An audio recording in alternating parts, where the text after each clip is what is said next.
Welcome back, everybody, to Raid Shadow Legends. We have a 10-time summoning event going on tomorrow and 24 hours from now for the people you see right up there. We've got Koronar, Ray, Prince Kymar, Suzerain Khatoon, Skartorsis, Skullcrown, Psylar, Skytouch Shaman, Nazana, and Basilisk. But we don't know about 150 banner summons. I've asked, they didn't say anything. So I don't think we're going to have 150 banner summons anytime soon. Definitely not this weekend. But if things change, I will put it in the information down below. Out of all these, my real all-time favorite has to be Prince Kymar. I used Ray a lot coming up in the game. She is a phenomenal champion, and I know a lot of you out there love your Ray.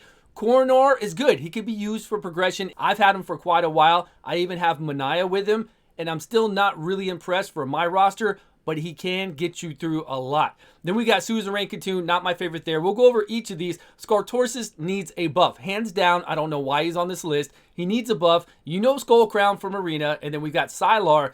What can I say? Psylar and Prince Kymar. I mean, that's it. That's all you need to get out of these. Skytouch Shaman for a lot of different situations in the game. Sure, I'm with you. Nazana is actually a great carry. I've done multiple videos on her back in the day. So many videos. 3-turn cooldown to do AoE decrease attack, 50% AoE ally protect. Then she'll put a shield on herself, and then she does an AoE on her A1. So you put in her stun set, and you just go ham with her. She will protect everybody and stun everyone. All these AoEs on the A1s, right? That's what we're looking here at all these champions. We've got, that's the theme here for this one. But the real thing is Prince Kymar and Psylar, I think, for the majority of you out there. I think that's the only reason why anybody's going to do some summons. Let's look at two of my Prince Kymars.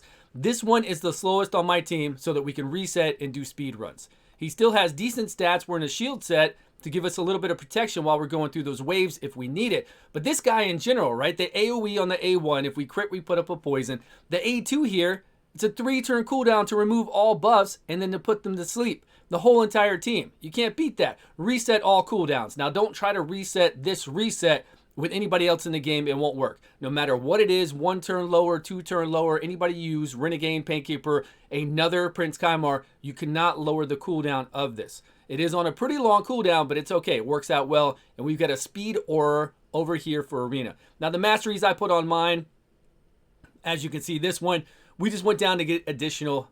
That's it. Additional accuracy with Eagle Eye. Nothing fancy. Let's look at my more Arena spec one. So this guy over here is my more Arena one. He's a little bit faster. We've got 289 speed, 508 accuracy. I haven't touched this guy in over a year.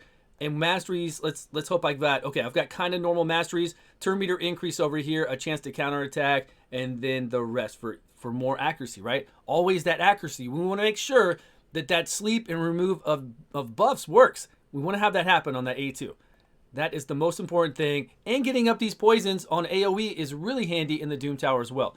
Or going through runs. So use that. And when I first had him, I put him in a lifesteal set. And then when he was doing lifesteal, and I had him with War Master. So doing AoE with lifesteal and War Master procs on a lifesteal set would keep this guy alive to where at the end he could almost solo a lot of things. Psylar, I mean, come on. What is there to say about Psylar by now? If you watched any of my videos going through the Doom Tower, stun Psylar is it. There she is, stun. She's at the appropriate speed to be the fastest in the Doom Tower no matter what we face. Doom Tower hard. And she's got enough accuracy for the Doom Tower. We've got over 330, so we're good for it. We go in there, and what do? We drop down everything with this A3 so that our other people on our team don't have to be so fast, and they can go after this because we do turn meter reduction, slow speed. Now my other people on my team in the Doom Tower hard are like at 210, and they're able to take a turn before the enemy takes a turn. Then she'll loop back around to do AoE decrease accuracy, which is of course amazing in the Doom Tower so that when you are hit, you're not getting hit by that AoE from Torment on his A1 and getting frozen because we dropped his accuracy by so much. And she's stunning people here. She's stunning people here. Psylar is got to be one of my favorite champions in the game. Honestly, she is so damn strong. If I put her in anything right now, it doesn't matter if it's Spider 20, any 20s of the dungeons. If I put her in there and then any wave in the Doom Tower, she's going to make it. She's going to make it happen. With this build right here, it is going to happen. So make sure you get these masteries though. You need the stun set and you need these masteries. We're going to go over here. We're going to master Hexer, try to extend on our decreased accuracy. Then we're going to try to get a bigger chance to do a stun from all those moves. This right here counterattacks all the time. Whenever I'm in the Doom Tower and I get hit, she'll sit there and fly off and do her A1 and stun some additional people. It's really handy to do. Who else was on the list that I love?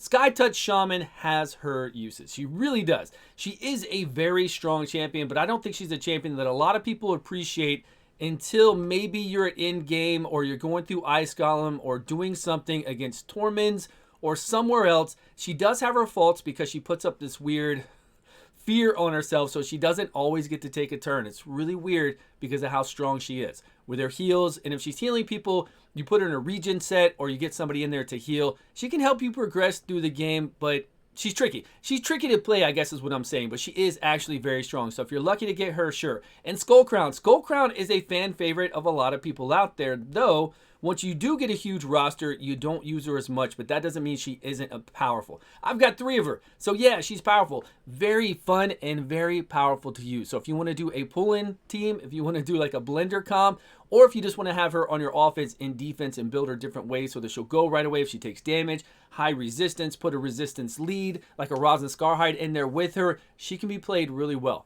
And then helping you get through waves in the game, it can work, but usually in game to get through those waves, you would use someone else because she's more of an arena specialist than really an in-game nuker, but she can nuke and clear waves. Though I will say something like this for an epic, I would wait for 2 times. 2 times summon is a 16% chance to get an epic, and we see epics all the time, so I would save all my shards for a 2 time. If you were really hunting for something like a Prince Kymar, then I understand it, but really for epics, I would advise you to wait. Now, I don't want to talk about anybody else on here. I've done videos on them, so if you want to go check it out, go check out those videos. Multiple ones on the Zana. I've done Sky Touch Shaman. I've covered Psylar to death with so many videos out there, so go check her out. I've done Coronor videos. I've done some of him in Platinum Arena against Hegemon along with Manaya, and I've done other ones maybe with Ray. Maybe I haven't touched on Ray that much. Ray is a strong champion that a lot of people might want to go for. I don't think so as much, but she is very good. She's got that AoE on the A1 like all these do. Then we get a chance to decrease defense of 60%. This one hits very hard, 50% additional damage if you want to make her a nuker. And then this one has a chance to remove all buffs and then freeze. We've only got a 70% chance to freeze, but it happens quite often. Only thing I don't like is it's a 6-turn cooldown, but deservedly so because it's so powerful. It does so much. And then 33% additional speed in dungeons, that's nuts. Really nuts. And then she'll get these debuffs up, she'll do great damage, and she'll keep doing this, right? Removing all those buffs and trying to get some freeze out. There's just so many ways to build people in your progression of coming up in the game. We're not talking about very in-game, we're just talking about the different ways you would build different champions from when you start, for mid-game to in-game. There's a lot of different progression in there and a lot of ways that you would build them because you don't build them in-game right away. You don't have the gear, you don't have the comps, you don't have the survivability to do that. She would just come in there and fall over and be dead. But Nizana, what a great carry, Nizana. What is she, Demon Spawn? She is so good, but nobody really uses her as much anymore. She's kind of old school, and takes books, right? Books here, 3-turn. We talked about her a minute ago. AoE decrease attack, 3-turn cooldown, and then we get an AoE ally protect, plus she gets 40% of her max HP and shields, and then we get the AoE on the A1. And she's got great stats. She really is fun. So if you're looking for somebody to progress in the game and you're having trouble going through all the waves and coming up, getting to stage 20, try her out if you have the books. If you have the books, you won't be disappointed. The 3-turn cooldown to protect all your people and give her this massive shield. That means they're going to be protected for 2 turns. And if you're fast enough, you can keep lapping that. Then if you have her in a stun set, if you're lucky enough to have a good stun set gear, you can start stunning people there too if you wanted to. A lot of ways you can build her as well. So if you're going to be summoning this weekend, I wish you the best of luck. Please subscribe if you haven't, and I will see you guys all in a video soon.